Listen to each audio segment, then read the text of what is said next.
En question principale, Monsieur le député de Bordua.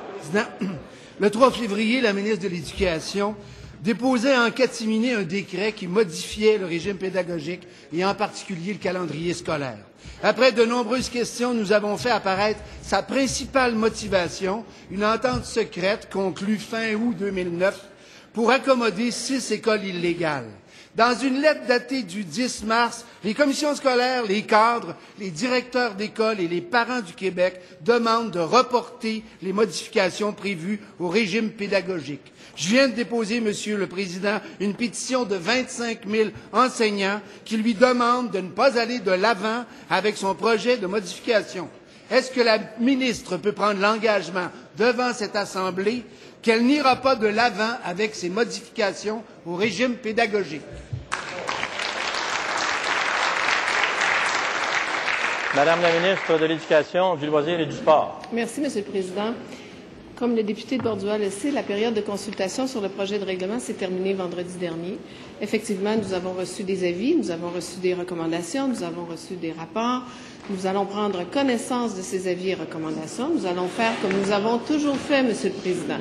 Comme nous avons toujours fait, nous avons toujours considéré avec ouverture ce qui nous était soumis après une période de consultation, puisque c'est à ça que ça sert, une période de consultation, Monsieur le Président. Alors, nous allons donc parcourir ce qui nous a été remis, et je dois vous dire que ça a été remis en bonne et due forme, avec argumentaire à l'appui. J'en prendrai connaissance et nous prendrons les décisions qui s'imposent, Monsieur le Président. En question complémentaire, Monsieur le député de Bordua. La ministre aura provoqué la colère de tous ses partenaires du milieu de l'éducation qui refusent déjà les modifications qu'elle propose. Pourquoi la ministre n'accepte pas de dire maintenant qu'elle refuse de modifier, qu'elle va obtempérer à leur demande? Madame la ministre de l'Éducation, du loisir et du sport. Monsieur le Président, n'en déplaise aux députés de Bordua, je veux revenir sur cet objectif que couvre le projet de règlement. Et cet objectif, Monsieur le Président, il y en a un seul. C'est la persévérance scolaire et la réussite scolaire de nos étudiants. Je sais, Monsieur le Président, que ça ne fait pas l'affaire. C'est pas très sexy politiquement de dire ça. Parce que la récupération politique sur le dos de la réussite scolaire des jeunes du Québec, je le refuserai toujours.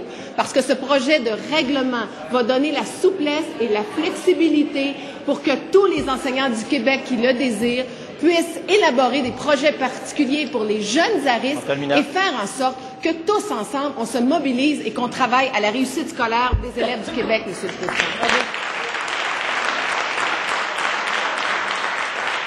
En deuxième complémentaire, Monsieur le député de Bordua. Monsieur le Président, la ministre est en train de nous dire que personne dans tout le milieu scolaire n'aurait compris la véritable raison des modifications du régime pédagogique. La réussite scolaire, personne n'a acheté cette explication. Aucun des motifs qui ont été invoqués par la ministre n'ont jamais été avalisés par qui que ce soit du milieu de l'éducation. Pourquoi la ministre refuse-t-elle d'écouter ses partenaires de la réussite scolaire, justement?